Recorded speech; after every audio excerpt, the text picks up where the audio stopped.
उनके ड्रोन और मिसाइल खिलौनों की तरह हमारे जवानों ने उड़ा दिए, पता नहीं चला। और अब जो हथियार यहाँ वहां पड़े उनसे हमारे बच्चे खेल रहे हैं। भारत आतंकवाद को छोड़ेंगे नहीं किसी भी कीमत पर।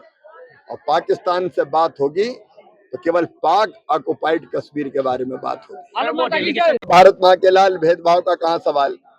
राष्ट्र प्रथम, बाद में हम। देश सबसे पहले है। और जब देश का सवाल आता है तो कोई बीजेपी नहीं, कोई कांग्रेस नहीं, कोई एजीपी नहीं, सब एक है मिलकर। और इसलिए हमारे देश की बात अगर दुनिया में कहनी है तो सब मिलकर कहें, कोई भेद नहीं होना चाहिए। और इसलिए बिना किसी दलीय भेदभाव के दलगत सीमाओं से ऊपर उठकर हमारे लोग जाएंगे दुनिया के अलग अलग देशों में।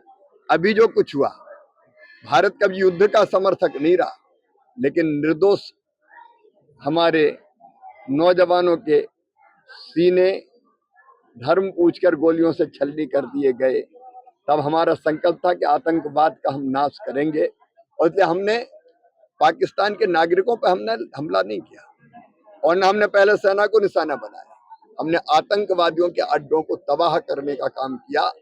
जब पाकिस्तान ने उल्टा हमला किया, मुझे आज गर्व है माँ के मंदिर में कहते हुए सेना के शौर्य को मैं प्रणाम करता हूँ, उनके अचूक निशाने को प्रणाम करता हूँ, नेतृत्व की सटीक रणनीति को प्रणाम करता हूँ। उनके ड्रोन और मिसाइल खिलौनों की तरह हमारे जवानों ने उड़ा दिए, पता नहीं चला। और अब जो हथियार यहाँ वहां पड़े उनसे हमारे बच्चे खेल रहे हैं। भारत तो ये भारत किसी को छेड़ता नहीं है, लेकिन कोई छेड़े तो छोड़ता भी नहीं है। तो हमारी सेनाओं ने शौर्य का प्रदर्शन किया है। सेना को बारंबार प्रणाम। और एक ही चीज है, आतंकवाद को छोड़ेंगे नहीं किसी भी कीमत पर। और पाकिस्तान से बात होगी तो केवल पाक ऑक्युपाइड कश्मीर के बारे में बात होगी। उनके ड्रोन और मिसाइल खिलौनों की तरह हमारे जवानों ने उड़ा दिए, पता नहीं चला। और अब जो हथियार यहाँ वहां पड़े उनसे हमारे बच्चे खेल रहे हैं। भारत आतंकवाद को छोड़ेंगे नहीं किसी भी कीमत पर। और पाकिस्तान से बात होगी तो केवल पाक ऑक्युपाइड कश्मीर के बारे में बात होगी। भारत माँ के लाल, भेदभाव का कहाँ सवाल। राष्ट्र प्रथम, बाद में हम। देश सबसे पहले है। और जब देश का सवाल आता है तो कोई बीजेपी नहीं, कोई कांग्रेस नहीं, कोई एजीपी नहीं, सब एक है मिलकर। और इसलिए हमारे देश की बात अगर दुनिया में कहनी है तो सब मिलकर कहें, कोई भेद नहीं होना चाहिए। और इसलिए बिना किसी दलीय भेदभाव के दलगत सीमाओं से ऊपर उठकर हमारे लोग जाएंगे दुनिया के अलग अलग देशों में। अभी जो कुछ हुआ, भारत कभी युद्ध का समर्थक नहीं रहा, लेकिन निर्दोष हमारे नौजवानों के सीने धर्म पूछकर गोलियों से छलनी कर दिए गए। तब हमारा संकल्प था कि आतंकवाद का हम नाश करेंगे।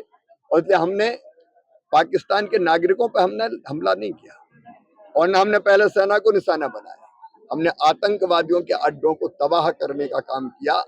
जब पाकिस्तान ने उल्टा हमला किया, मुझे आज गर्व है माँ के मंदिर में कहते हुए सेना के शौर्य को मैं प्रणाम करता हूँ, उनके अचूक निशाने को प्रणाम करता हूँ, नेतृत्व की सटीक रणनीति को प्रणाम करता हूँ। उनके ड्रोन और मिसाइल खिलौनों की तरह हमारे जवानों ने उड़ा दिए, पता नहीं चला। और अब जो हथियार यहाँ वहां पड़े उनसे हमारे बच्चे खेल रहे हैं। भारत तो ये भारत किसी को छेड़ता नहीं है, लेकिन कोई छेड़े तो छोड़ता भी नहीं है। तो हमारी सेनाओं ने शौर्य का प्रदर्शन किया है। सेना को बारंबार प्रणाम। और एक ही चीज है, आतंकवाद को छोड़ेंगे नहीं किसी भी कीमत पर। और पाकिस्तान से बात होगी तो केवल पाक ऑक्युपाइड कश्मीर के बारे में बात होगी।